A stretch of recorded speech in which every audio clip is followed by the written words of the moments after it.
ನಿಮ್ಮ ಸತ್ಯ ಯುನಿಲೆಟ್ ಅಲ್ಲಿ ಫುಲ್ ಮೂನ್ ಸೇಲ್ ಮೇ 31 ಒಂದಿನ ಮಾತ್ರ. ಸತ್ಯ ಯುನಿಲೆಟ್ ಬುಧವಾರ ನೂತನ ಸಿಎಂ ಆಗಿ ಡಿಕೆ ಶಿವಕುಮಾರ್ ಪದಗ್ರಹಣವನ್ನು ಸ್ವೀಕರಿಸ್ತಾರೆ. ಆದರೆ ಅದರ ಜೊತೆಗೆ ಹಾಗಾದರೆ ಯಾವೆಲ್ಲ ಸಚಿವರು ಕೂಡ ಪ್ರಮಾಣ ವಚನವನ್ನು ಸ್ವೀಕಾರ ಮಾಡ್ತಾರೆ ಅಂತ ನೋಡೋದಾದ್ರೆ, ಡಿಕೆ ಶಿವಕುಮಾರ್ ಜೊತೆ ಡಿಕೆ ಶಿವಕುಮಾರ್ ಸಂಪುಟದಲ್ಲಿ ಸಂಭಾವ್ಯ ಸಚಿವರು ಯಾರ್ಯಾರಿರಬಹುದು ಅನ್ನುವ ಲೆಕ್ಕಾಚಾರ ನಿನ್ನೆಯಿಂದಲೇ ಶುರುವಾಗಿದೆ. ಜೊತೆಗೆ ಡಿಸಿಎಂ ಯಾರಾಗ್ತಾರೆ ಅನ್ನೋದು ಕೂಡ ಚರ್ಚೆ ಆಗ್ತಾ ಇದೆ. ಅಂಥ ಚರ್ಚೆಯ ಸಂದರ್ಭದಲ್ಲಿ ನಮ್ಮ TV5 ಬಳಿ ಸಂಭಾವ್ಯ ಸಚಿವರ ಎಕ್ಸ್ಕ್ಲೂಸಿವ್ ಪಟ್ಟಿ ಇದೆ, ಯಾರೆಲ್ಲ ಆಗಬಹುದು ಅಂತ ಹೇಳಿ. ಒಂದೊಂದಾಗಿ ನೋಡ್ತಾ ಹೋಗೋಣ.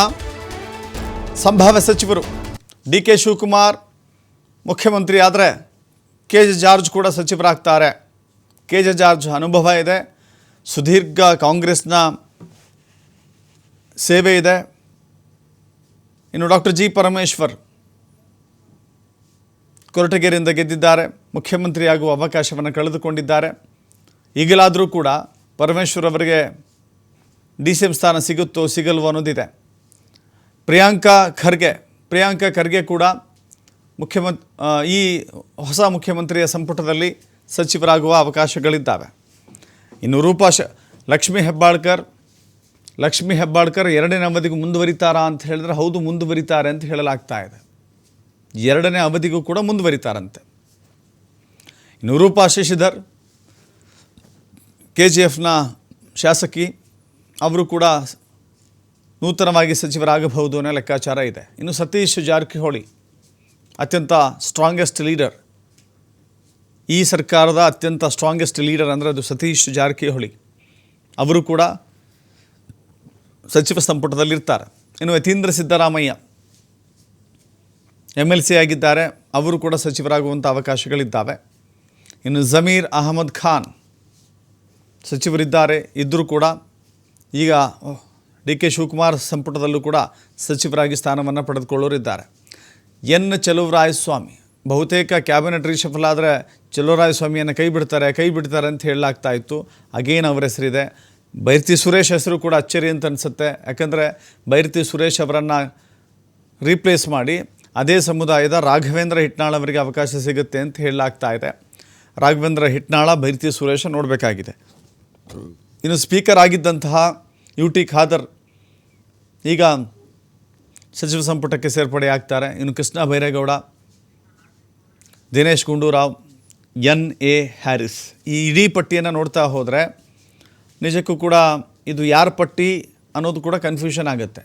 ಆ ಮಟ್ಟದ ಲೆಕ್ಕಾಚಾರಗಳು ಇದರಲ್ಲಿ ಅಡಗಿದ್ದಾವೆ. ಮತ್ತಷ್ಟು ಮಾಹಿತಿ ನಮ್ಮ ಪ್ರತಿನಿಧಿ ರಾಕೇಶ್ ನೀಡ್ತಾರೆ. ರಾಕೇಶ್, ಈ ಸಂಭಾವ್ಯ ಪಟ್ಟಿ ನೋಡಿದ್ರೆ ಸಿದ್ದರಾಮಯ್ಯ ಅವರದ್ದೇ ಮೇಲುಗೈ ಅನ್ನೋ ರೀತಿಯಲ್ಲಿ ಕಾಣಿಸುತ್ತೆ. N.A. ಹ್ಯಾರಿಸ್ ಜೊತೆಗೆ ಲಕ್ಷ್ಮೀ ಹೆಬ್ಬಾಳ್ಕರ್ ಅವರನ್ನು ಹೊರತುಪಡಿಸಿದರೆ ಇದು ಸಿದ್ದರಾಮಯ್ಯ ಅವರ ಮೇಲುಗೈ ಕಾಣಿಸ್ತಾ ಇದೆ ಅಂತ.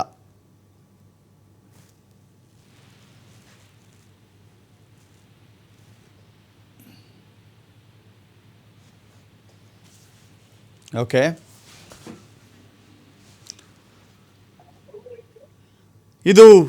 ಈ ಸಂಭಾವ್ಯ ಅಭ್ಯರ್ಥಿಗಳು ಕೇವಲ 15 ಇದೆ. ಮೊದಲ ಹಂತದಲ್ಲಿ ಸಚಿವರಾಗುವ ಪಟ್ಟಿ ಇದು. ಎರಡನೇ ಹಂತದಲ್ಲಿ ಯಾವ ಹೊಸ ಅಚ್ಚರಿಯ ಮುಖಗಳು ಅವಕಾಶವನ್ನು ಪಡೆದುಕೊಳ್ತಾರೆ ಅನ್ನೋದು ಕೂಡ ನೋಡಬೇಕಾಗಿದೆ. ಅಚ್ಚರಿಯ ಶಾಸಕರು ಕೂಡ. ಮತ್ತಷ್ಟು ಮಾಹಿತಿ ನಮ್ಮ ಪ್ರತಿನಿಧಿ ರಾಕೇಶ್ ನೀಡ್ತಾರೆ. ರಾಕೇಶ್, ಈ ಪಟ್ಟಿ ಸಂಭಾವ್ಯ ನೋಡ್ತಾ ಇದ್ದರೆ ಎಲ್ಲರನ್ನೂ ಕೂಡ ಸಮಾಧಾನ ಪಡಿಸಬೇಕಾದಂಥ ಅನಿವಾರ್ಯತೆ DK ಶಿವಕುಮಾರ್ಗಿದೆ. ಒಂದು ಕಡೆ ಮುಖ್ಯಮಂತ್ರಿ ಕೊಟ್ಟಿರುವಂಥ ಪಟ್ಟಿ, ಹೈಕಮಾಂಡ್ ಕೊಟ್ಟಿರುವಂಥ ಪಟ್ಟಿ, ಹಿರಿಯ ನಾಯಕರನ್ನು ಸಮಾಧಾನ ಮಾಡಬೇಕು, ಕಿರಿಯರನ್ನು ಸಮಾಧಾನಗೊಳಿಸಬೇಕು. ಸೊ ಹೀಗಾಗಿ ಬಹಳ ದೊಡ್ಡ ಸವಾಲು ಅಂತ. ಹೌದು ದಶರಥ್, ಹೊಸ ಸರ್ಕಾರ ಮತ್ತು ಹೊಸ ಸಂಪುಟದಲ್ಲಿ ಬಹುತೇಕ ಎಲ್ಲರನ್ನ ಅಳೆದು ತೂಗಿ ಮತ್ತು ಪ್ರತಿ ವರ್ಗಕ್ಕೂ ಅಂದ್ರೆ ಹೈಕಮಾಂಡ್ನ ವರ್ಗ, ಮಾಜಿ ಮುಖ್ಯಮಂತ್ರಿಗಳ ತಂಡ ಮತ್ತು ಹಾಲಿ ಮುಖ್ಯಮಂತ್ರಿಗಳು ಒಟ್ಟಾರೆ ಎಲ್ಲರೂ ಕಲಿತು ಒಂದು ಸಮ ಪ್ರಮಾಣದ ಸಂಪುಟವನ್ನು ರಚನೆ ಮಾಡುವ ಮುಖಾಂತರ ಹೊಸ ಸರ್ಕಾರವನ್ನ ಅಸ್ತಿತ್ವಕ್ಕೆ ತಂದು ಆ ಮುಖಾಂತರ ಆಡಳಿತವನ್ನ ಮಾಡುವಂತ ಯೋಚನೆಯನ್ನ ಮಾಡಲಾಗಿದೆ. ಆದ್ರೂ ಈಗಿರುವಂತ ಸಿಕ್ಕಿರುವ ಮಾಹಿತಿ ಮತ್ತು ಮೂಲಗಳ ವಿಚಾರಗಳ ಪ್ರಕಾರ ಸಿದ್ದರಾಮಯ್ಯನವರ ಅನುಯಾಯಿಗಳಿಗೆ ಹೆಚ್ಚಿನ ಮನ್ನಣೆಯನ್ನ ಕೊಡಲಾಗಿದೆ. ಹಿಂದಿನ ಸಂಪುಟದಲ್ಲಿದ್ದ ಒಂದಷ್ಟು ಮಂದಿಗೆ ಅವಕಾಶವನ್ನ ಮಾಡಿಕೊಡಲಾಗಿದೆ.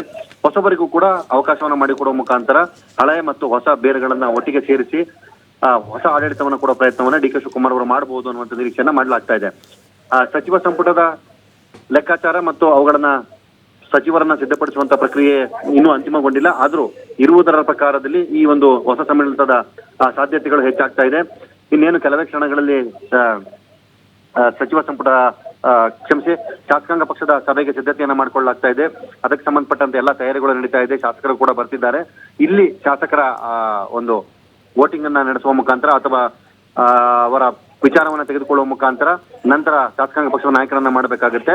ಇದಾದ ಬಳಿಕ ಈ ಪ್ರಕ್ರಿಯೆ ಮುಗಿದ ಬಳಿಕ ರಾಜಭವನಕ್ಕೆ ಪತ್ರ ಹೋದ ನಂತರದಲ್ಲಿ ಪ್ರತ್ಯೇಕವಾಗಿ ಹಾಲಿ ಮಾಜಿಗಳು ಮುಖ್ಯಮಂತ್ರಿ ಮತ್ತು ಪಕ್ಷದ ವೀಕ್ಷಕರಾಗಿ ಬಂದಿರುವಂತಹ ದೆಹಲಿ ನಾಯಕರುಗಳು ಇಲ್ಲಿ ಕೂತು ಸಪರೇಟ್ ಸಭೆಯನ್ನ ಮಾಡಲಿದ್ದಾರೆ. ಅಲ್ಲಿ ಅಂತಿಮಗೊಂಡಂತಹ ಪಟ್ಟಿಗೆ ಒಪ್ಪಿಗೆ ಮುದ್ರೆಯನ್ನು ಕೊಡುವ ಸಾಧ್ಯತೆಗಳಿದೆ. Dasharath. Yes, thank you Rakesh ನಿಮ್ಮನ್ನ ಮಾಹಿತಿಗೆ.